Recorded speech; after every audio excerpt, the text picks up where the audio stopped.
Namapy ny ministra ny fanabeazam-pirenena Andriamatoa Paul Rabary maraina fa samihafa mihitsy ny fianarana sy ny fianarana finoana izay efa mihoatra ny seha-mpampianarana noho izany tsy manara-dalàna.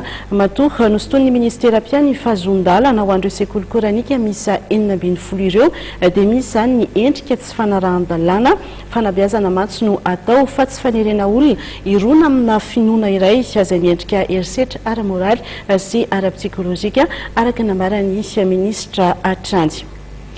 Izay no mikasika an'iny fa tsy tokony ho atao tsintsonina ny asan'ny mpitsabo ary tokony hanaja ny antanatohatra ireo olona rehetra araka ny fanambarana izay nataon'ny syndikan'ny mpitsabo manoloana ireo resaka mifamoafao mahakasika indrindra ny raharaha Claudine Razaimamonjy ny andindiny avy hatrany no miaraka amin'ny Tahina Rarson sy Laza Morgan.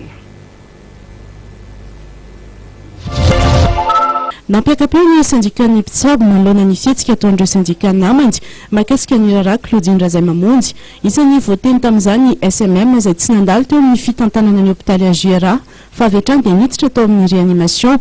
Eo ihany koa ny mpandrarahan'ny fonja izay tsy nanady izay antanatohatra izay ka raisin'ny syndikan'ny mpitsabo fanaovana tsinotsinona azy ireo. Asa masina nasa fisabona mpisabo vita fiananana izay ka ny tsabo no efa lekenay atao.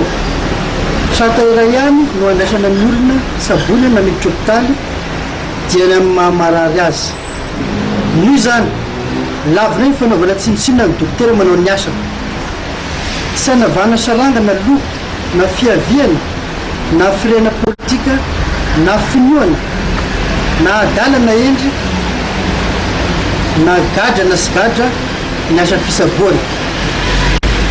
Aoka ho ajaina ny fifandraisan'ny marary sy ny mpitsabo. Aoka hanazany rafitra sy antanatohatra misy n'olom-pirenena rehetra raha te azo vaovao eo anivon'ny hôpitaly fa tsy hiteniteny foana. Ho an'ny dokotera dia izao ny afatra.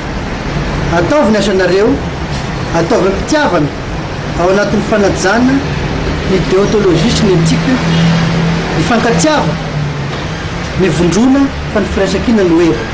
Ankoatr'izay izay dia nampatsiahy ihany koa ny syndikan'ny mpitsabo ary mitaky ny andoavan'ny fanjakana ny rappel de solde volovolana izay azon'izy ireo mahakasika an'ilay fangatana izay nataon'izy ireo taona 2020 sy 2020.